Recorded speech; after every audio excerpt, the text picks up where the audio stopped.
so I just wanted to show you basically how to fix it. So one thing is, notice that when I click to rotate, see how it takes a second? See that? That's just because the model is so high poly. See when I click on it, all you can see is just geometry.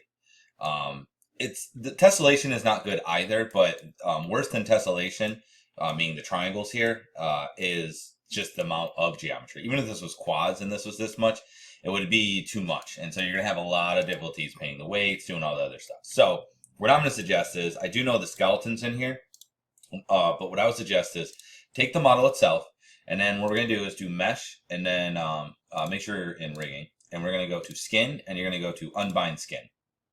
And what that's going to do is it's literally just going to remove the skeleton from there.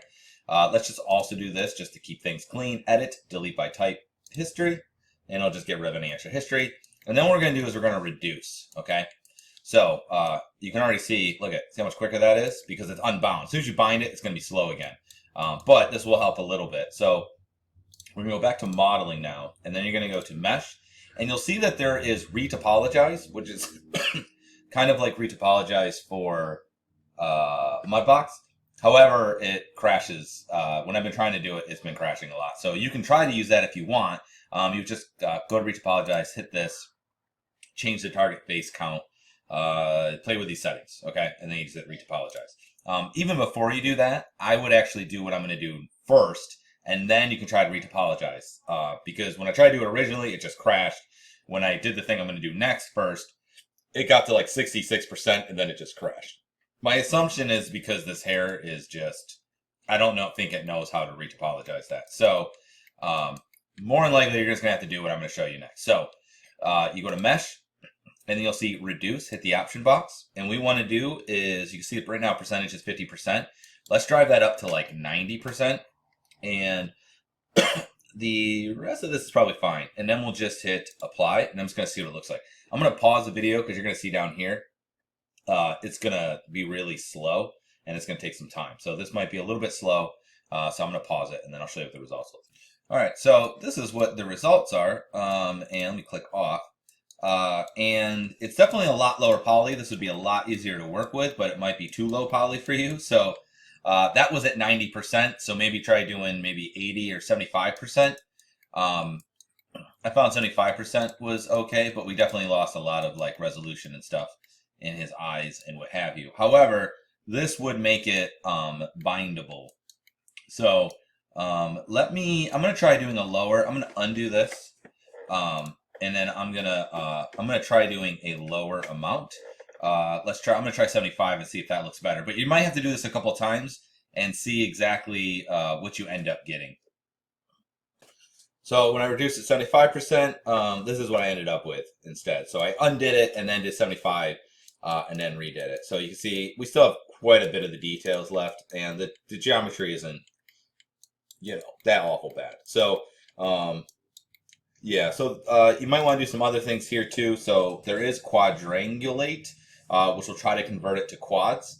I usually don't have too good of luck with that. I guess we could try that.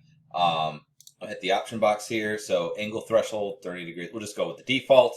I'm going to go ahead and do this. Don't do it yet. I'll see what the results are. So there's the quadrangulate, and you can see basically, it took triangles and made them into quads. So you can do that if you want. I don't think it's really benefiting it that much, to be honest. It's not going to be able to figure out a grid. In order to do that, you would have to, retopologize. And because of this hairstyle, I don't think you're going to be able to retopologize the model to get it to do what you want. It's also going to lose any of the details that you put in here by doing that. I would just do one other thing before we actually bind it, and that would be to go to mesh and then clean up. Where are you? Clean up. Hit the option box. I'm just going to reset it so it's the same for you.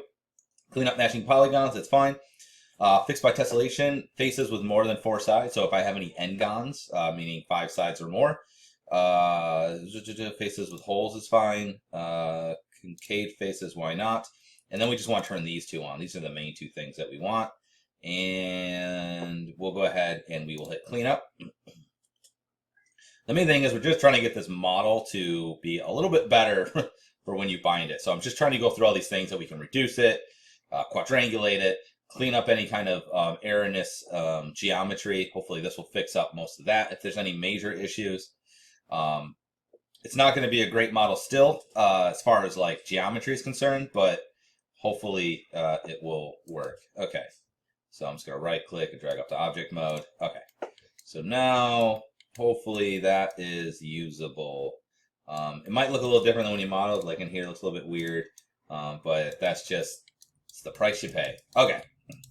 From there, what we can do now is go up to skeleton and actually bind it, and we'll see how it does this time. So I would actually suggest saving this. So I'm going to save this real quick before I bind it, just in case there's something weird. So I'll just call it 02. All right. All right. So we'll grab the skeleton, just hit the up arrow until I get the top joint, shift select this, and then we're going to go to rigging, and we're going to go to skin, bind skin, hit the option box. We just want the same settings we did last time. So just, you should have the same settings as last time. So you can just look at this. You can pause it and look at it and whatever. I'm not going to go through it again. I'll hit bind skin, and it should bind it. Again, it might take a little while, so I'm just going to pause it, and when it's done, we'll look and see what the results are. All right, and we'll see how it does. So I'm just going to select this joint here. The arm's probably going to be messed up, but hopefully it won't be as messed up. Come on. Did you crash? Why is it not moving? Let's give this a second. I'm going to pause it. I think it's still not done with whatever it needs to do here. Maybe in it? Oh, it's not highlighted. There we go. Okay.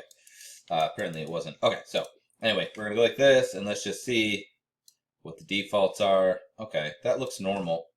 Let's see this one. Yeah, okay. So you can see that's probably fine for the most part.